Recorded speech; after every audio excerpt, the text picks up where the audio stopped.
여러분 안녕하십니까? 정부가 부동산 세제 개편안을 공개했습니다. 과세의 큰 틀이 보유에서 거주로, 주택수에서 전체 가액으로 바뀌었습니다. 초고가 주택들의 세금 부담도 지금보다 커질 전망입니다. 먼저 정성진 기자가 전하겠습니다. 정부는 이번 부동산 세제 개편안의 방향으로 공정과세를 꼽았습니다. 자기 집에 거주하는 1주택자 부담은 덜고 집을 갖고도 살지 않는 비거주자 부담은 늘리는 데 초점을 맞췄습니다. 집은 buying, 즉 사는 것이 아니라 living, 즉 사는 곳이라는 원칙 하에 거주 중심의 주택 시장이 정착되도록 종합부동산세 과세 대상은 최근 상승한 집값을 반영해 1세대 1주택의 경우 기존 공시가격 12억 원에서 14억 원으로 상향하기로 했습니다. 시가 기준 20억 원 수준입니다. 하지만 거주 여부에 따라 세 부담 차이를 분명히 뒀습니다. 실거주 1주택자는 기본 공제금액도 14억 원으로 늘어난 반면 비거주 1주택자의 공제액은 기존 12억 원에서 9억 원으로 오히려 낮아집니다. 공시가격 15억 원짜리 주택이라면 실거주자는 기본 공제금액을 뺀 1억 원이 기준금액이 되지만 비거주자는 6억 원이 기준금액입니다. 공제 후 금액에 곱해 세율을 적용하는 공정시장 가액 비율은 현행 60%에서 최대 80%까지 올립니다. 이른바 똘똘한 한 채 선호로 다주택자가 역차별받는다는 지적에 따라 주택 수가 아닌 주택 가액 기준으로 종부세율을 일원화하기로 했습니다. 보유주택의 공시가격 합계가 같다면 한 채를 보유했든 여러 채를 보유했든 같은 세율을 적용받는 겁니다.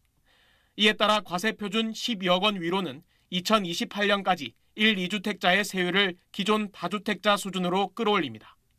1세대 1주택자에게 지원되던 세액 공제 기준도 보유 기간에서 거주 기간으로 바꾸고 600만 원 공제 한도를 신설했습니다. 직전년 보유세의 1.5배로 제한했던 세 부담 상한도 2배로 높아집니다. 일정 가액 이상의 주택은 과세형평을 제고하고 비거주 다주택에 대해서는 보유세를 정상을 해가지고 투자 투기 수요를 좀 억제하자는 이런 종합적인 목표를 갖고. 개편안에 따른 종부세 대상은 전국 상위 2.3%인 약 36만 3천호, 내년 세수효과는 8천억 원으로 추산됐습니다. SBS 정성진입니다. 이번 종부세 개편으로 주택 금액에 따라 지금보다 세금이 줄기도 하고 크게 늘기도 합니다. 특히 거주 여부에 따라 차이가 커져 그 계산이 복잡해졌습니다. 비거주 20억대 주택인 경우 세금이 많게는 4배까지 뜁니다. 전형우 기자가 따져봤습니다. 같은 1주택자라도 거주냐 비거주냐에 따라 종합부동산세는 완전히 달라집니다. 거주용 1주택부터 보겠습니다. 60세에 10년 거주한 사람이라고 가정하면 종합부동산세 공제율은 지금처럼 60%입니다. 집값이 시가 20억에서 30억 사이라면 종부세는 지금보다 오히려 줄어들고 30억에서 40억 구간은 지금보다 몇십만 원 오르는 수준입니다.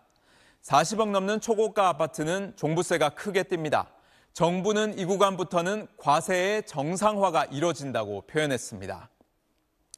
반포에 50억 하는 아파트라면 내년에 160만 원, 그 다음엔 524만 원 정도 종부세를 더 내야 하고요. 70억 하는 압구정 아파트는 내년에 1,300만 원쯤, 후년엔 2,300만 원쯤 종부세가 오릅니다. 비거주 1주택은 전혀 다릅니다. 똑같이 60세지만 10년이 거주가 아니라 보유라면 공제율이 내년엔 40%, 후년엔 20%만 적용됩니다. 오랫동안 보유했어도 거주를 하지 않으면 이제 공제를 해주지 않는 겁니다. 이렇다 보니 비거주는 종부세가 적용되는 시가 20억 원대 아파트부터 모두 세금이 올라가는데요. 2028년 기준 20억 원 아파트는 124만 원쯤, 30억 아파트는 333만 원쯤, 40억 아파트는 850만 원쯤 올라 거주용 아파트에 비해 수백만 원씩 세금이 뛱니다. 거주기간이 그만큼 중요하지만 비거주할 수밖에 없는 사정을 감안한 예외 조항도 생깁니다. 1년 넘게 거주하다가 다른 지역 학교에 진학을 하거나 직장을 옮기는 등 부득이한 사유가 인정되면 최대 3년까지 거주기간으로 인정됩니다. 재개발, 재건축을 거쳐 새 집에 입주했다면 정비사업 공사기간 중 절반이 거주기간으로 인정됩니다. SBS 전용우입니다. 오래 가지고 있기만 해도 받을 수 있었던 양도세 공제 혜택도 사라집니다. 장기 보유 특별공제가 장기 거주 소득 공제로 바뀌고 그 공제액에도 상한을 두기로 했습니다. 이어서 홍영재 기자입니다. 1주택자가 집을 팔 때 현재는 보유기간과 거주기간에 각각 연 4%씩 양도차익의 최대 80%를 공제받을 수 있습니다. 정부는 이 가운데 보유공제는 2028년 절반으로 줄인 뒤 2029년부터는 없애고 거주기간에 대해서만 연 8%, 최대 80%를 공제합니다. 비조정지역 다주택자가 받던 연 2% 보유기간 공제도 2029년 폐지됩니다. 12억 원에 산 주택을 2년 거주하고 10년 보유한 뒤 32억 원에 팔 경우 양도소득세는 현행 2억 3,600만 원에서 2029년에는 4억 500만 원으로 늘어납니다. 공제액에 한도가 없어 집값이 크게 오른 고가주택일수록 혜택이 커지는 만큼 상한도 생겼습니다. 2028년에는 20억 원, 2029년부터는 10억 원까지만 공제받을 수 있습니다. 차익이 50억, 100억까지 나신 분들도 이게 80억까지 혜택을 보는 구조입니다. 그러다 보니까 이제 너무 과도한 혜택이 아니냐. 그래서 과세형평증에서 여러 가지 지적들이 많았었습니다. 양도소득세 부담을 줄이는 방향의 개편안도 포함됐습니다. 10년 이상 실제 거주한 30억 원 이하 1주택자 기본공제는 250만 원에서 2,500만 원으로 확대합니다. 은퇴한 고령자가 집을 처분해야 하는 경우 일시적인 세금 감면도 마련됐습니다. 65세 이상 1주택자가 수도권 주택을 팔고 비수도권으로 이주하면 내년에는 양도세의 50%, 최대 5억 원을 감면하고 2028년에는 30%, 최대 3억 원을 감면합니다. 은퇴한 고령자들 부담이 많은 분들에게는 저희들이 1주택자가 수도권 팔고 지방으로 이전하는 경우는 오히려 지금보다 깎아줍니다. 다주택자에게 매도 기회를 주기 위해 지난 5월 10일부터 적용된 양도세 중과도 2018년까지 한시적으로 완화됩니다. SBS 홍현재입니다. 과연 이번 세제 개편안이 부동산 시장 문제를 해결할 수 있을까요? 매물이 일시적으로 시장에 풀릴 가능성도 있지만 전월세 시장에 대한 우려도 동시에 제기됩니다. 최희선 기자가 짚어봤습니다. 세제 개편안 발표를 앞두고 한동안 관망세를 이어오던 시장에선 거래가 늘 것으로 기대하고 있습니다. 문의도 좀 늘어날 것으로 예상하고 있고요. 이제 그 고령층에서는 세부담이 늘어나면 아무래도 계속해서 보유하는 것이 상당히 부담이 되기 때문에 우선 세 부담을 피하려는 고령자와 다주택자들의 매물이 시장에 풀릴 거란 전망이 나옵니다. 특히 다주택자들의 양도세 중과가 다시 완화됐기 때문에 2028년까지는 매물을 끌어내기 유리한 조건이 됐다는 평가입니다. 다만 일시적으로 매물 잠김을 해소할 수는 있어도 부동산 시장의 전반적인 가격 안정까지 이어질지는 불확실하다는 전망도 있습니다. 종부세 부과 대상에서 빠진 공시가격 14억 이하 주택과 세 부담이 상대적으로 적은 이른바 덜 똘똘한 한 채로 수요가 몰릴 수 있다는 겁니다. 심리적 저항선이 보유세율이 급등하는 과표 구간에 생길 것 같아서요. 가장 선호하는 지역이 아닌 2선 지역 같은 곳들의 수요가 좀 늘어날 수 있다. 전월세 시장에 대해선 우려하는 목소리가 많았습니다. 비거주 1주택에 대한 부담이 커지면서 세입자를 내보내고 직접 거주하려는 유인이 커졌기 때문입니다. 강남 쪽의 임대차 시장에 불안정한 상황은 용인이나 분당이나 과천이나 임대차 시장에 영향을 미치는 또는 집값 상승에 기름을 붓는 식으로 또 효과를 내지 않을까라는. 늘어난 세금이 전월세 가격에 반영되면서 결국 임차인에 전가될 거란 의견도 나오고 있습니다. SBS 최희선입니다. 경제부 정성진 기자와 자세한 이야기 나눠보겠습니다. 앞서 잠깐 짚어봤지만 결국 이번 세제 개편안이 부동산 시장에 영향을 줄지가 관심인데요. 어떻습니까? 일단 정부가 세제 개편을 내놓으면서 거듭 강조한 게 있습니다. 집값 안정이나 부동산 대책으로 내놓은 게 아니라 세제 정상화가 목표였다는 겁니다. 네. 거기에 부수적으로 다주택자나 임대사업자의 매물이 나오면서 집값 안정에 어느 정도 영향을 줄 수 있을 거다라는 게 정부 얘기입니다. 일단 종부세 과표 구간이 오를 때마다 세율 상승폭이 더 크기 때문에 그동안 정부가 얘기해왔던 똘똘한 한 채 상위 0.4% 초고가 주택의 부담이 늘어난 건 맞는데 다만 매도 유발 효과가 나올 만큼 큰 폭의 인상이라 보일 수 있을지는 미지수입니다. 예. 거주해야 유리하기 때문에 오히려 버티는 힘이 강해질 수 있고 다주택자 양도세 중과도 완화했지만 이미 올 상반기 중과 이전에 팔 다주택자들은 다 팔았다는 반응도 있습니다. 지난번 OECD가 보고서에서 보유세를 늘리고 거래세를 낮추는 방향을 권고했는데 초고가 주택 보유세만 일부 늘고 취득세, 등록세 등 거래세 개편은 빠진 것도 한계로 꼽힙니다. 네. 수요만 계속 누르고 있는 상황이라 다음은 국토부가 준비하고 있는 추가 공급 대책, 금융당국이 준비하고 있는 청년과 공급 분야 대출 보완책이 어떻게 나올지 봐야 할 것 같습니다. 네, 이어서 부동산 말고도 또 바뀌는 내용을 살펴보죠. 이른바 주가 누르기, 이 꼼수를 잡는 대책도 내놨네요. 예, 그렇습니다. 상속 증여세를 줄이기 위해 최대 주주들이 주가를 일부러 낮춘다는 주가 누르기 꼼수 지적에 정부가 두 가지 기준을 마련했습니다. 먼저 PBR, 즉 주가 대비 순자산 비율이 업종별 하위 기업이거나 중복 상장 등 기업 가치의 부정적인 행위로 시가평가액이 30% 이상 하락할 경우를 주가 누르기 기준으로 제시한 겁니다. 이렇게 주가 누르기 기업으로 평가되면 주식 가치를 최소 30% 이상 높여 세금을 매기게 됩니다. 예. 편법 상속 수단으로 지적된 가업 상속 공제 요건도 대폭 강화했습니다. 가업을 전문 기술, 경영상, 노하우 등으로 정의하면서 주차장, 병원, 약국 등은 공제 대상에서 제외하고 727개 업종만 적용하기로 했습니다. 청년 월세 세액 공제율을 17%로 확대하고 청년형 개인 종합 자산관리 계좌를 도입해 납입금 10% 소득 공제를 적용하는 등 청년층 지원책도 마련했습니다. 이번 개편안은 내일부터 오는 20일까지 입법 예고하고 다음 달 1일 국무회의를 거쳐 국회에 제출될 예정입니다. 예, 정 기자 잘 들었습니다. 이번 세제 개편안에 대한 정치권 반응도 살펴보겠습니다. 국민의힘은 결국 세금을 더 걷겠다는 소리 아니냐며 맹비난했습니다. 민주당은 아직 공식 입장을 내진 않았는데 여론을 신중하게 살피는 분위기입니다. 보도에 박찬범 기자입니다. 국민의힘은 정부의 세제 개편안을 역대 최악이라고 혹평하면서 국민이 부담해야 할 세금의 총량만 늘어난 꼴이라고 주장했습니다. 장동혁 대표는 뿌린 돈을 걷어가는 조세 강탈이라고, 또 국민의힘 소속 국회 재정경제위원들은 가혹하게 백성들의 재물을 착취한다는 뜻의 가렴주구 조세 개편이라고 주장했습니다.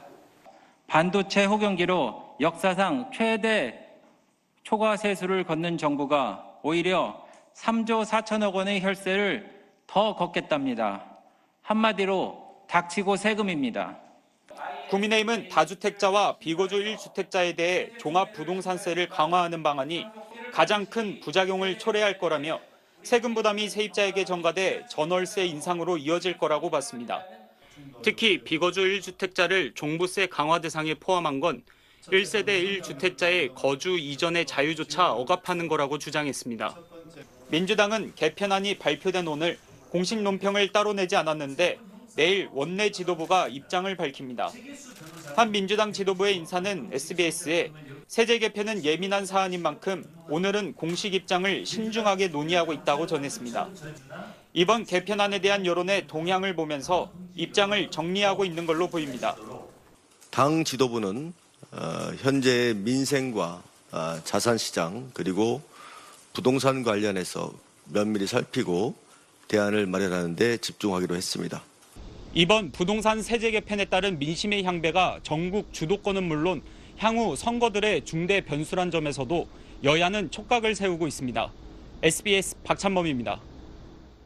지난주 금요일 역대 최대 상승폭을 보였던 코스피가 오늘은 다시 5% 넘게 급락했습니다. 단일 종목 레버리지 상품의 거래는 눈에 띄게 줄었지만 중간 없는 극단적인 변동성은 진정되지 않고 있습니다. 김혜민 기자가 전하겠습니다. 코스피의 변동성은 오늘도 이어졌습니다. 기록적인 폭등을 기록했던 지난 금요일에 이어 오늘은 5%대 급락한 6,257에 마감했습니다. 상한가를 기록했던 SK하이닉스와 삼성전자는 모두 8% 넘게 하락했습니다. 단일 종목 레버리지 16개 종목의 거래 대금은 한창 많았던 때보다는 10분의 1 토막 넘게, 예탁금을 3천만 원으로 올렸던 지난 금요일과 비교해도 절반이 안 되는 1조 3천억 원대까지 추락했습니다. 그동안 급등락의 원인으로 지목된 레버리지 상품 거래량은 줄었지만 이 반도체 두 종목이 지수 전체를 크게 흔드는 쏠림 구조가 다시 확인됐습니다. 미국에 있는 마이크로 테크놀로지나 반도체 기업들은 미국 전체 시가총액의 한 1, 2% 정도밖에 차지하지 않습니다. 주말 사이 미국 뉴욕 증시에서 반도체 종목들이 숨고르기에 들어가고 미국과 일본의 환율 개입으로 엔화가 강해지면서 미국에서 투자 자금이 빠질 수 있다는 엔캐리 트레이드 청산 우려도 투자 심리에 일부 영향을 끼친 걸로 보입니다. 다만 증권가에서는 오늘 하락이 지난 금요일 과열에 따른 차익 실현 수준에서 크게 벗어나지 않았다는 평가가 우세합니다. 7월 한 달간 코스피가 22% 하락하면서 신용 물량이 상당 부분 해소되었고 이에 따른 레버리지 거래량도 감소세에 진입한 것으로 판단됩니다. 특히 코스피 PER이 5배 근접을 하면서 투자 매력이 커진 것으로 전문가들은 우리 증시가 이번 주 예정된 AMD, 팔란티어, 샌디스크 등 AI 관련 기업들의 실적을 바탕으로 저점을 확인해 나갈 것으로 예상했습니다. SBS 김혜민입니다. 영남을 달궜던 극한 폭염이 수도권을 포함한 서쪽 지역으로 옮겨왔습니다. 수도권에도 처음으로 폭염 중대경보가 내려졌는데 서울은 이번 주 내내 37도를 넘나드는 더위가 예보됐습니다. 서동균 기자가 보도합니다. 오늘 서울의 수은주가 36.7도까지 치솟으면서 올 들어 가장 높은 기온을 보였습니다. 그냥 숨이 턱 막히고 나가기 싫다는 생각만 계속 들어요. 그냥 안 쓰면 죽을 것 같으니까 쓰고 다니는 것 같아요. 밖에 다니니까요. 햇빛하고 습하니까 너무 힘들어요. 여의도 한강공원 주변을 열화상 카메라로 살펴보니 아스팔트 도로뿐만 아니라 공원까지 빨갛게 나타납니다. 표면 온도는 50도에 달합니다. 햇볕에 종일 달궈진 건물들은 시뻘겋게 표시됩니다. 서울과 경기도 일부 지역에 가장 높은 단계의 폭염특보인 폭염 중대경보가 발령됐습니다. 수도권에 폭염 중대경보가 내려진 건 처음입니다. 경북 고령 41.2, 경남 밀양 41도 등 영남에 여전히 불볕더위가 계속되는 가운데 오늘부터 동풍이 산맥을 넘으며 서쪽 지역에 뜨거운 기운을 불어넣고 있습니다. 41.1도를 기록한 광양을 비롯해 전남 광주 곳곳에도 폭염 중대경보가 발령됐습니다. 닷새 연속 40도를 웃돌며 기상관측사상 최고 기온을 연일 갈아치웠던 경남 양산은 오늘 39.4도에 멈췄습니다. 인천에서도 사망자가 나오면서 올해 온열 질환으로 숨진 사람은 16명으로 늘었습니다. 누적 온열 질환자는 2,000명을 넘어섰습니다. 제13호 태풍 돌핀은 우리나라로부터 약 2,200km 떨어진 해상에서 서쪽으로 이동 중입니다. 돌핀은 이번 주 토요일쯤 일본 오키나와 서쪽 해상을 지날 걸로 예상되는데 우리나라 기압계에 영향을 줄지는 여전히 불투명합니다. SBS 서동길입니다. 전국 곳곳을 달군 열기는 지금도 식지 않고 있습니다. 서울 청계천에 나가 있는 취재기자 연결하겠습니다. 이세연 기자, 뒤로 청계천에 발을 담근 시민들 모습이 많이 보이는데요. 지금도 여전히 더운가요? 제가 이곳에서 방송 준비를 위해 2시간째 이렇게 서 있었는데요. 목과 등 뒤로 땀이 계속 흐르고 있고요. 계속 서 있기가 힘들다고 느껴질 정도로 정말 덥습니다. 저녁에도 너무 습하고 밤새 맨날 에어컨 틀고 자고 있어요. 밤에도 너무 더워가지고 모기도 많고 조금 짜증나는 하루하루를 견디고 있는 것 같습니다. 지금 평소 날씨가 많이 더웠는데 발을 담그니까 체감 온도가 많이 떨어진 것 같고. 이곳 시민들은 휴대용 선풍기를 들고 청계천에 발을 담그면서 더위를 이겨내고 있는데요.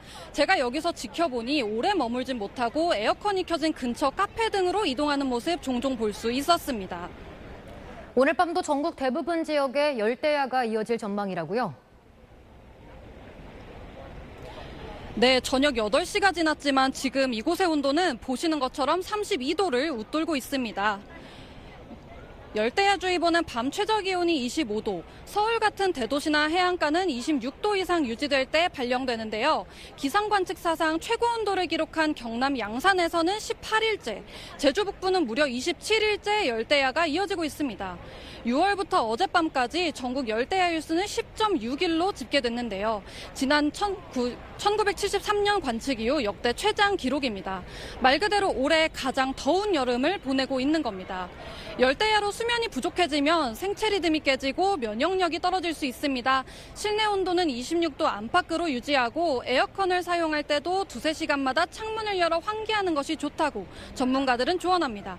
지금까지 청계천에서 SBS 이세연입니다. 40도를 웃도는 찜통더위가 이어지는 대구 경북에선 가뭄 피해 우려도 커지고 있습니다. 운문댐 저수율이 급락하면서 경북 청도군에선 계획 단수까지 예고됐습니다. TBC 김낙성 기자가 취재했습니다. 청도군 각북면의 한 배수지로 대형 급수차들이 줄지어 들어옵니다. 차량들은 경산 자인 정수장에서 물을 싣고 온 건데 한 대당 15톤씩 모두 16대 분량 240톤을 배수지에 공급했습니다. 계속되는 가뭄으로 물 수요량이 공급량을 넘어서면서 만열의 사태 대비해 물을 보충하는 겁니다. 어이구, 그래 저희들도 장담을 못합니다. 저 수자원에서 저 공급하는 양에 따라 가지고 오래 갈 수도 있고 빨리 끝날 수도 있고. 배수지 옆 강은 바닥이 하얗게 드러날 정도로 물이 바짝 말라붙었습니다. 올해 청도의 누적 강수량은 413mm로 지난해 대비 66%에 그쳤습니다. 주 취수원인 운문댐의 저수율도 26%대. 예년의 60% 수준으로 지난달 15일부터 전국 12개 용수댐 가운데 유일하게 가뭄 심각 단계가 이어지고 있습니다. 청도군은 하루 물 사용량이 운문 정수장 하루 최대 생산량을 넘어서자 2일 풍각면과 이서면, 각북면의 계획 단수를 예고했습니다. 2년 전 일부 지역에서 단수를 겪었던 주민들은 마음을 놓지 못하고 있습니다. 물 안 나쁘면 그게 체제적으로 큰일 아닙니까? 다 물로 접해가 설거지도 해야 되고 나 채소 같은 거 씻어야 되고 살도 씻어야 되고 물이 그긴데. 청도군은 계획 단수가 예고된 고지대에 생수 4만여 병을 공급하고 일부 지역의 수돗물 공급량을 줄이는 한편 배수지 수위와 공급 상황을 30분 단위로 점검하며 긴급 대응에 나섰습니다. 하지만 당분간 비 소식이 없는 데다 최악의 폭염으로 물 사용량이 계속 늘고 있어 단수 위기는 한동안 이어질 전망입니다. TBC 김낙성입니다. 한여름에도 시원했던 강원 고지대마저 이번 더위는 피해가지 못하고 있습니다. 높아진 기온이 고랭지 채소 생육에 영향을 주면서 올해 작황도 벌써 걱정입니다. 주연 모재성 기자입니다. 해발 1100m 고지대의 강릉 안반대기입니다. 국내 최대 고랭지 채소 재배단지입니다.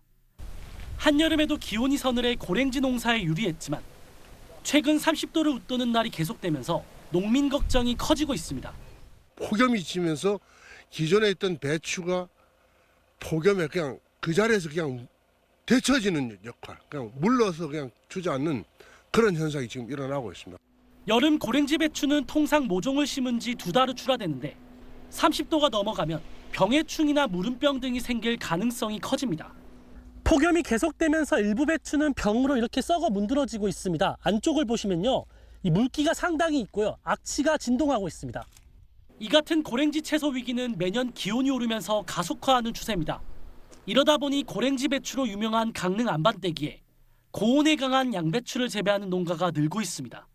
덥다 보니까 무름병도 생기고 안에 녹병이라 그래서 시커멓게 변하거나 아니면 입마름이라고 해서 생리장애가 생겨서 겉은 멀쩡한데 이제 속에서 썩어 들어가거든요. 기온이 높아지면서 과거 고랭지에 없던 병도 나타나고 있습니다. 가뭄이나 태풍이 겹치면 피해가 늘어날 공산이 큽니다. 그 새로운 병인 반쪽 시드름병 발생이 급속도로 증가하고 있는 그런 추세입니다. 한 2023년도에 한 100헥타 되던 것들이 지금은 200헥타 이상 늘어나면서 기후변화로 고랭지 채소까지 위협받으면서 농정당국의 배추 수급 정책에도 변화가 불가피할 전망입니다. 지원 뉴스 모재성입니다.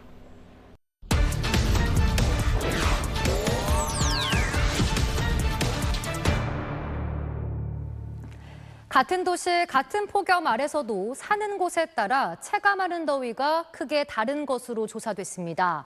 오래된 주택이 밀집한 곳일수록 녹지가 조성된 대단지 아파트보다 훨씬 더운 것으로 나타났습니다. 김민준 기자가 현장 취재했습니다. 서울의 마지막 달동네로 꼽히는 서대문구 홍제동 개미마을. 오래된 주택들이 빽빽하게 모여 있습니다. 마을 거의 꼭대기 부분입니다. 제가 초입부터 직접 걸어서 올라와 봤는데 경사도 워낙에 높아서 조금만 걸어도 땀이 온몸에서 비 오듯이 쏟아집니다. 그런데 보시면 잠깐 쉬어갈 그늘이나 공원도 마땅치 않습니다. 열화상 카메라로 재보니 지붕 온도가 66도에 육박합니다. 아유 덥지요. 숨을 못 쉬어요. 왜냐면 천장이 저렇잖아. 얕고 막 집이 현찮잖아요. 아유 저녁에 아래로 내려 찌워요 막. 단독주택의 열 취약도는 아파트 같은 공동주택의 약 1.4배 수준. 집 주변 공터나 도로가 아스팔트나 시멘트로 덮여 있어 열이 쉽게 빠지지 않는 겁니다. 서울 강남의 아파트 단지는 사정이 다릅니다. 곳곳에 조성된 녹지가 그늘을 만들어 열을 흡수해 노후주택 밀집 지역보다 훨씬 시원합니다. 당연히 시원하지. 좀 전에도 이렇게 걸어오면서 보면은 막 열기가 이렇게 모락모락 나와 그냥. 여기 오니까 그나마 이제 조금.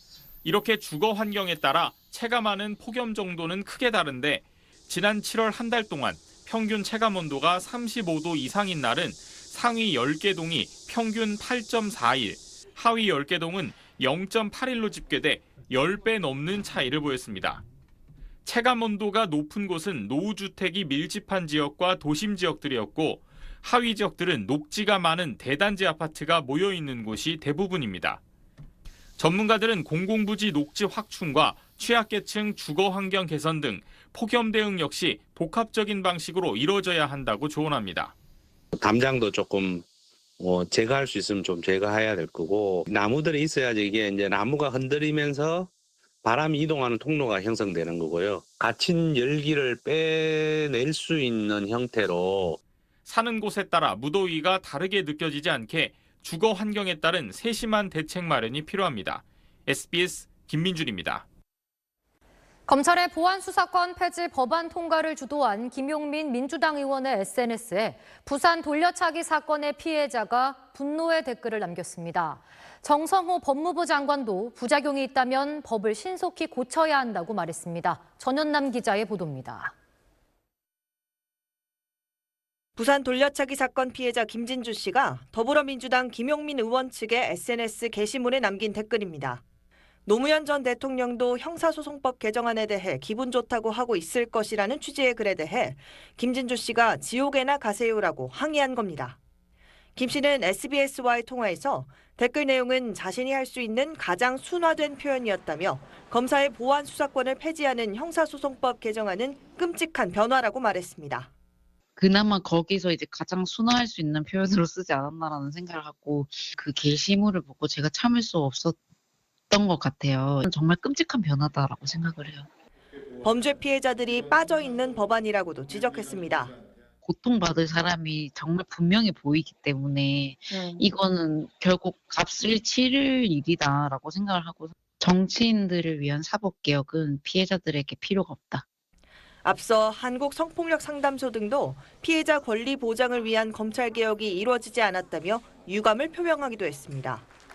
정성호 법무부 장관도 부작용이 있을 경우 법안을 수정해야 한다고 말했습니다. 이렇게 빛의 속도로 형사소송법이 빨리 개정된 건 처음일 거예요. 그 예측의 범위를 넘어섰던 그런 부작용들이라든가 문제점이 나온다고 하면 신속하게 좀 보완하고. 정 장관은 민주당이 보완책으로 제시한 사회적 약자 대상 7대 범죄 전권 송치 방안에 대해선 약자가 최대한 보호받을 수 있도록 후속 입법을 할 때 7대 범죄 범위를 적극적으로 설정해달라고 요구했습니다. SBS 전연남입니다. 형사소송법 개정안 처리를 강행했던 민주당은 국민 중심의 사법체계로 전환됐다는 평가를 내놓고 있죠.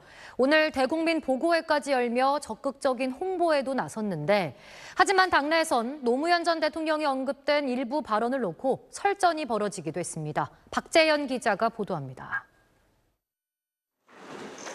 더 공정한 형사사법체계란 이름의 대국민 보고회를 오늘 오후 개최한 민주당. 형소법 개정안이 국회를 통과한 지 사흘 만으로 피해자의 권리를 강화하는 제도적 장치도 만들었다며 후속 조치에 대해선 이렇게 설명했습니다. 조직과 인력, 예산을 차질 없이 준비하고 사건 이관과 기관 간 협력 체계도 면밀히 점검하겠습니다. 경찰의 사건 암장 등을 막기 위해서 수사 과정에 대한 통제도 강화했다는 입장입니다. 압수수색하는 경우 등에는 바디캠을 달고 한 곳도, 한 사건도, 한 증거도 놓치지 않게 영상 녹화하고. 학계와 법조계 일각에서 우려의 목소리가 잇따르자 대국민 여론전에 나선 건데 민주당 내부에선 고 노무현 전 대통령과 관련한 논쟁이 벌어지기도 했습니다. 문재인 전 대통령이 SNS에 이번 형소법 개정안을 두고 검찰개혁은 노무현 정부에서 첫 발을 뗀 오랜 개혁과제란 글을 올린 데 이어서 정청래 전 대표, 김용민 의원 등도 노 전 대통령과 개정안을 연관짓자 노 전 대통령의 사위인 곽상원 의원이 공개적으로 반박하고 나선 겁니다. 국회 본회의 표결 때 개정안에 대해 민주당에서 유일하게 반대표를 던진 곽 의원은 문 전 대통령과 정 전 대표 등의 실명을 거론하며 노 전 대통령은 검찰의 수사권을 완전히 박탈해 경찰이 독점적 수사권을 갖도록 추진한 적이 없다며 노무현 정치를 왜곡하지 말라고 직격했습니다. 친명계 김남희 의원도 비판 대상을 특정하지 않은 채 노 전 대통령이 보여준 건 극단적 주장만 앞세우는 게 아니었다고 거들기도 했는데 형소법 개정안의 국회 통과 이후에도 민주당 내부 이견은 이어지고 있습니다. SBS 박재현입니다. 국민의힘을 비롯한 보수 야권은 대한민국 법치주의가 사망 선고를 받았다며 강하게 반발했습니다. 그러면서 이재명 대통령이 형사소송법 개정안에 대해 거부권을 행사해야 한다고 촉구했습니다. 김보미 기자입니다. 이재명 대통령이 미국과 남미 3개국 순방을 마치고 귀국한 오늘 국민의힘은 청와대 앞으로 가서 현장 최고위원회의를 열었습니다. 국민의힘은 국회를 통과한 형사소송법 개정안이 범죄자에게만 더 좋은 악법이라며 대통령의 거부권 행사를 촉구했습니다. 대한민국 법치주의는 사망 선고를 받았습니다. 거부권 행사를 거부한다면 탄핵 요구는 더 거세질 것입니다. 국민의힘은 개정안에 공소기각의 사유가 추가된 데 대해 이렇게 주장하며 공세를 폈습니다. 대통령이 가장 먼저 챙겨야 할 일은 본인의 재판 취소를 위한 민주당과의 추악한 거래를 중단하는 것입니다. 개혁신당도 이 대통령의 거부권 행사를 촉구했고 자체 여론조사 결과 2030 세대의 80% 이상이 개정안을 부정적으로 보는 걸로 나타났다면서 이렇게 압박했습니다. 거부권을 안 쓰면 이 법은 민주당이 만든 법에 더해서 대통령이 막지 않은 법으로 남습니다. 국민의힘은 이 대통령이 거부권을 행사하지 않고 공포한다면 헌법소원 심판 청구에 나설 예정이라 형사소송법 개정을 둘러싼 정치권의 다툼은 헌법재판소를 무대로도 이어질 전망입니다. SBS 김봄입니다. 무소속 김병기 의원을 둘러싼 각종 의혹에 대한 경찰 수사가 1년 가까이 제자리 걸음을 하면서 수사심의위원회 소집 요청이 잇따르고 있습니다. 그런데 경찰 지휘부는 사건 검토에 시간이 더 필요하다는 말만 반복하고 있어 논란이 커지고 있습니다. 정지연 기자의 보도입니다. 무소속 김병기 의원에 대한 13가지 의혹을 폭로했던 전직 보좌관 A씨가 김 의원 사건에 대한 수사심의위원회 소집 신청서를 오늘 오후 서울경찰청에 제출했습니다. A씨는 신청서를 통해 의도적 지연 수사를 좌시할 수 없는 수준에 이르렀다며 구속영장 미신청이 지휘부의 권력 눈치 보기 등 다른 사정에 의한 것이 아닌지 심의가 필요한 상황이라고 밝혔습니다. 앞서 김 의원 차남의 숭실대 편입 개입 의혹 등을 고발한 시민단체도 최근 수사 능력이 아닌 다른 사정으로 지연되는 것이 아닌가 하는 의심을 낳고 있다며 수사심의를 요청했습니다. 이렇게 수사심의위원회 소집 요청이 잇따르는 건 경찰이 11개월째 수사 결과는커녕 김 의원의 신병 처리 여부에 대한 결정조차 하지 못하고 있기 때문입니다. 모두 7차례 이뤄진 소환 조사는 지난 4월이 마지막인데 당시 김 의원은 이렇게 말했습니다. 너무 많이 부르는 것 같지만 하여튼 성실하게 소명하겠습니다. 부정적인 홍석기 국가수사본부장은 오늘 정례 간담회에서 역량 미달 아니냐는 기자들의 질문에 수사가 큰 틀에선 정리됐다면서도 중요 사건일수록 검토를 잘하지 않으면 검찰의 보완 수사 요구가 많을 수 있다고 답했습니다. 수사 의지와 관계되는 것 같습니다. 김병기 사건 자체가 엄청나게 복잡한 건 아니거든요. 관련자들을 조사해보면 금방 밝혀지는 부분이고. 경찰은 최근 보좌증갑질, 쪼개기 후원 의혹 등으로 고발된 강선우 무소속 의원 사건들도 증거 불충분을 이유로 모두 혐의 없음, 불송치 결정했습니다. 경찰 지휘부는 신중한 판단을 거듭 강조하고 있지만 오는 10월 검찰청 폐지를 앞두고 권력형 비리 사건을 전담해야 하는 경찰 수사력에 우려가 커지고 있습니다. SBS 정재현입니다. 경찰청 감찰팀이 거제왕으로 불리는 경찰 간부가 자신의 인사를 좌지우지했고 이 과정에 윗선의 개입이 있었다는 정황을 포착했습니다. 거제에서 다른 곳으로 발령났지만 인사철이 아닌 시점에 그것도 불과 몇 달 만에 다시 거제로 복귀했습니다. 이게 어떻게 가능했던 건지 배성재 기자가 단독 취재했습니다. 거제왕 A경정의 인사 기록 카드입니다. 지난 1990년 경찰에 임용된 이후 36년 동안 기간으론 1년 8개월, 횟수론 딱 3번만 거제경찰서가 아닌 곳에서 근무했습니다. 2021년엔 경정 승진을 전후로 통영경찰서로 발령났는데 이례적으로 불과 넉 달 만에 거제서 정보과장으로 복귀합니다. 인사권자였던 당시 경남경찰청장 비전 치안감은 SBS와의 통화에서 A경정이 당시 대우조선해양에서 발생한 노사 갈등 문제를 다루기에 전문성이 있다고 판단해 복귀를 결정했다고 설명했습니다. 하지만 지역 경찰들의 평가는 다릅니다. 그 당시에 이제 아예 집회 연락이 안 왔으니까요. 노조 관계자를 자기가 만나지도 않고 소위 말하는 돈이 안 되기 때문에. 복귀를 호언장담하며 통영서로 떠났었던 A경정이 자신의 말대로 인사 시기도 아닌 시점에 돌아오자 거제왕을 향한 두려움은 더 커졌습니다. 올 때도 있어라 몇 개월 만에 돌아온다. 저뿐만이 아니고 그때 모든 직원들이 그랬습니다. 대단하다. 경찰청 감찰팀은 이른바 윗선이 A경정과 보직을 맞바뀌었던 당시 거제서 정보과장에게 노모 봉양 등을 이유로 인사고충서를 제출하도록 압박한 정황을 포착하고 조사를 확대하고 있습니다. A경정은 거제서로 복귀한 뒤 윤석열 정부 시절인 지난 2022년 10월 관내 대규모 집회를 체계적으로 관리하고 지역사회 안정화에 기여했다며 대통령상까지 수상했습니다. 감찰에서 정식 수사로 전환된 A경정의 성비위 의혹은 부산, 경남 지역이 아닌 대전경찰청이 맡아 수사에 착수한 걸로 확인됐습니다. A경정의 지역 내 인맥 등을 통한 영향력을 원천적으로 차단하기 위한 배당이란 게 경찰청의 설명입니다. SBS 배성재입니다. 미성년자 성매수 혐의로 구속된 최영중 전 청주시 의원의 추가 범죄 정황이 포착됐습니다. 경찰은 최 씨의 휴대전화에서 미성년자로 보이는 여성을 포함해 추가 피해자 2명과 성적인 연락을 주고받은 기록을 발견했습니다. CJB 김민영 기자가 취재했습니다. 아동 성매수 혐의로 구속된 전 청주시 의원 최영중 씨 사건에 추가 피해자가 나왔습니다. 최 씨는 당초 범행 당시 사용한 걸로 추정되는 휴대전화를 사설 디지털 포렌식 업체에 맡겨 피해자와의 대화 기록을 삭제한 뒤 경찰에 제출했습니다. 하지만 경찰 수사에서 최 씨가 미처 삭제하지 못한 다른 여성 A 씨와의 메신저 대화가 포착됐습니다. 최 씨는 미성년자로 추정되는 A 씨의 나체 사진과 교복 차림의 사진을 받고 자신 또한 사진을 보낸 걸로 알려졌습니다. 이와 함께 경찰은 또 다른 여성 B 씨와의 성적 대화 내용도 확인한 걸로 전해졌습니다. 경찰은 B 씨가 미성년자인지 확인하고 최 씨의 추가 범행 여부를 캐고 있습니다. 이처럼 최 씨가 다른 여성과 성적인 사진을 주고받은 사실이 확인되면서 최 씨에게 성착취물 제작 혐의도 적용할 법적 근거가 확보됐습니다.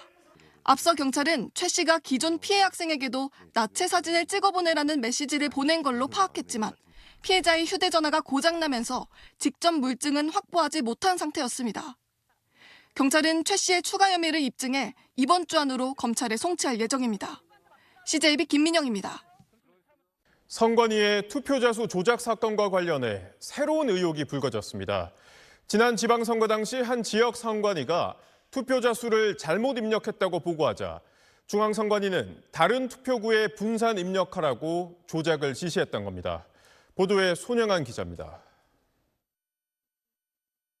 국민의힘 김은혜 의원실이 중앙선거관리위원회로부터 제출받은 문건입니다.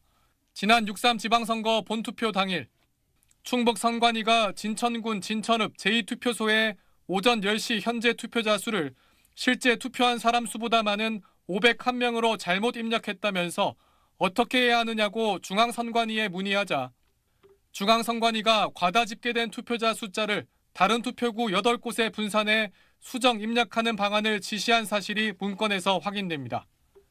제2투표소 501명을 301명으로 줄이고 대신 200명을 8개 다른 투표소에 각각 25명씩 더 얹으라고 지시했다는 겁니다. 투표자 수가 실제보다 2,000명이나 많게 입력됐던 김포시 구례동 제2투표소에도 중앙선관위는 같은 지시를 내린 걸로 기록돼 있습니다. 투표자 수를 잘못 입력해 발생한 오류를 실제 수치대로 바로잡지 않고 주먹구구식으로 수정을 지시한 셈입니다. 중앙선관위는 문건에 그런 황당한 지시를 내린 이유로 실제 숫자에 맞게 투표자 수를 줄여 수정하면 공개된 전체 투표자 수가 줄게 돼 의혹이 제기될까 우려됐다고 적었습니다. 중앙선관위가 의도성과 구체성 그리고 반복성을 가지고 실행한 명백한 선거 조작 범죄이자 국민 참정권에 대한 침탈입니다. 어제 지난해 대선 당시 투표자 수 조작 의혹을 제기한 국민의힘 주진우 의원은 지난 2024년 총선 땐 이른바 쌍둥이 투표구 현상이 나타났다고 밝혔습니다. 서울 은평구 불광 1동 1투표구와 6투표구의 투표자 숫자가 6시간 동안 똑같이 200명 단위로 늘었다는 겁니다. 당시 전국에서 이런 쌍둥이 투표구가 5쌍, 총 10곳이나 발생했다면서 이는 선관위가 멋대로 숫자를 지어내 입력한 정황으로 볼 수 있다고 주 의원은 주장했습니다. 중앙선관위는 제기된 의혹들에 대한 SBS 질의에 진행 중인 수사에 적극 협조하겠다고만 답했습니다. SBS 손형아입니다. 일본 구마모토 강진 소식입니다. 폭발 사고가 발생한 대형 쇼핑몰에서 숨진 직원 7명 가운데 일부 직원이 회사 지시로 다시 매장으로 돌아갔다가 참변을 당한 것으로 드러났습니다. 피해 지역에선 40도가 넘는 폭염에 2차 피해도 잇따르고 있습니다. 도쿄 문준모 특파원입니다.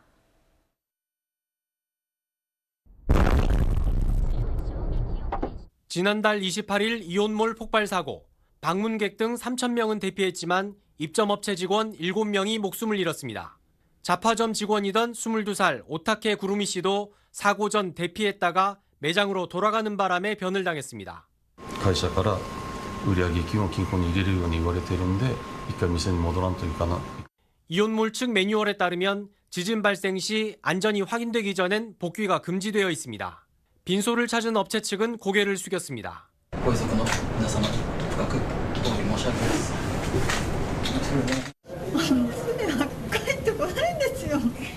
경찰은 다른 직원들도 유사한 지시를 따랐을 수 있다고 보고 수사를 확대하고 있습니다. 40도가 넘는 폭염까지 기승을 부리면서 주민들은 생존의 위협에 시달리고 있습니다. 최고 단계인 진도 7의 충격이 있었던 히카와 마을에선 차박을 하던 70대 여성이 숨졌습니다. 발견 당시 차량은 기름이 다 떨어져 에어컨이 작동하지 않는 상태였습니다. 열사병으로 추정되는데 이번 지진에 따른 첫 재해 관련사로 보입니다. 이 여성을 포함해 지진 사망자는 38명이 됐지만 피해는 더 늘어날 수 있습니다. 여전히 4만 6천여 가구가 단수로 불편을 겪고 있고 현재 160여 개 대피소에 있는 8,300여 명 외에 차나 텐트에서 지내는 주민들도 상당수입니다. 다카이치 총리는 지진 발생 엿새 만에 구마모토 현지를 시찰했습니다. 자위대 헬기 안에서 희생자가 나온 이온몰과 일본 제지공장 상공을 지날 때 합장하며 애도한 그는 히카와 마을 대피소를 찾았습니다. お困りごととか不安に思ってらっしゃることお聞かせください。もう国でできること全部やれることは全部やるつもりで。 일본 정부는 호텔, 여관 등 2차 대피소 접수를 시작하는 한편 응급 가설주택 설치, 차량 연료 확보 등 대규모 지원에 나선다고 밝혔습니다. 도쿄에서 SBS 문준모입니다. 올여름 기록적인 폭염에 가뭄까지 겹친 유럽과 미국 지역에서 산불 피해가 확산하고 있습니다. 그리스에선 산불 진화에 나섰던 헬기가 충돌해 2명이 숨졌고 미국 서부 지역엔 주민 대피령이 내려졌습니다. 파리 권영희 특파원입니다. 산불 진화용 헬기 2대가 한 곳을 향해 다가갑니다. 물을 뿌리기 직전 아래 위로 서로 겹쳐버린 헬기가 충돌하고 맙니다. 이 사고로 아래에 있던 헬기 조종사 2명이 숨졌습니다. 두 헬기는 그리스 아테네 북서부에서 주택 100채 이상을 태운 대형 산불 진화 작업에 투입된 상태였습니다. 지난 일주일간 산불로 1만 2천 헥타르, 축구장 1만 7천 개가 불에 탄 그리스에선 소방관 3명이 진화 작업 중 숨지기도 했습니다. Δεν είναι μια ωραία κατάσταση έτσι. Το φαινόμενο τώρα εδώ είναι θλιβερό. Ο αέρας είναι πολύς, αλλάζει συνέχεια κατεύθυνση. 미국 서부 워싱턴주에서도 산불이 동시에 일어나 주택 수백 채가 불에 타고 주민 6만여 명이 긴급 대피했습니다. 특히 미국 서부 지역에선 열기를 지표면에 가두는 열돔 현상이 광범위하게 일어나 산불 확산 우려도 커지고 있습니다. It's not a normal season. A confluence of weather conditions, a confluence of fires throughout the West are stretching our resources and challenging. 유럽에선 가뭄 피해도 심각합니다. 유럽 10개국을 지나는 다뉴브강 수량이 역대 최저치로 떨어져 헝가리는 44년 만에 팍스 원자력 발전소 가동을 중단했습니다. 이미 수도 부다페스트 등 100여 개 지역 물 사용을 제한한 헝가리 정부는 국가 전력 생산량 40%를 차지하는 팍스 원전 가동이 중단되면서 기업들의 전력 사용 제한 조치도 검토하고 있습니다. 독일을 관통하는 라인강도 역대 최저 수위를 기록하면서 운하 이용 물동량이 3분의 1 수준으로 떨어졌습니다. 프랑스에서 농작물 작황이 15년 만에 최저치를 기록할 것으로 전망되는 가운데 폭염과 가뭄으로 인한 2차, 3차 피해도 점점 확산하고 있습니다. 파리에서 SBS 권영인입니다. 세계적인 거장 크리스토퍼 놀런 감독이 신작 오디세이 홍보를 위해 처음으로 한국을 찾았습니다.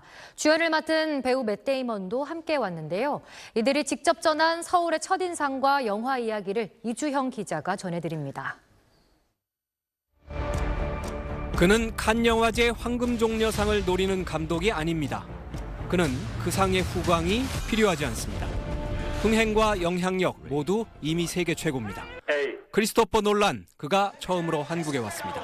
자신의 13번째 영화 오디세이를 홍보하기 위해서입니다. I was able to walk around the city along the river, which was very, very beautiful. I've had the pleasure of trying the salt bread, which is extraordinary. 제이슨 본, 맷 데이먼과 매드맥스 퓨리오사, 샤를리즈 테론도 함께 왔습니다. It was so exciting for us to see the energy that the fans brought and how involved and 두 사람은 각각 주인공 오디세우스 역과 오디세우스를 유혹하는 바다의 정령 칼립소 역으로 나옵니다. 오디세이는 아직 한중일 등 아시아 주요 시장에서 개봉하지 않았는데 북미와 유럽 등지의 개봉만으로 3주차 만에 9억 달러, 1조 3천억 원이 넘는 매출을 올렸습니다. 오디세이는 서양 문학의 뿌리와도 같은 고전으로 오디세우스가 트로이 전쟁 이후 20년에 걸쳐 산전수전 다 겪으며 집으로 돌아가는 이야기입니다. It was quite striking to me to realize that the world of Greek mythology had never really been addressed in a modern cinematic sense. And that's exactly the kind of opportunity you're looking for as a filmmaker. 이 영화가 세계적 화제가 된 데는 영화 전체를 IMAX 필름으로 찍었다는 점이 크게 이바지했습니다. 세계 최초입니다. What I love about shooting on large format film is it's the best analogy for the way the eye sees. 지금 미국에서는 오디세이와 스파이더맨이 쌍끌이로 역대 주말 박스오피스 최고 기록을 갈아치고 있습니다.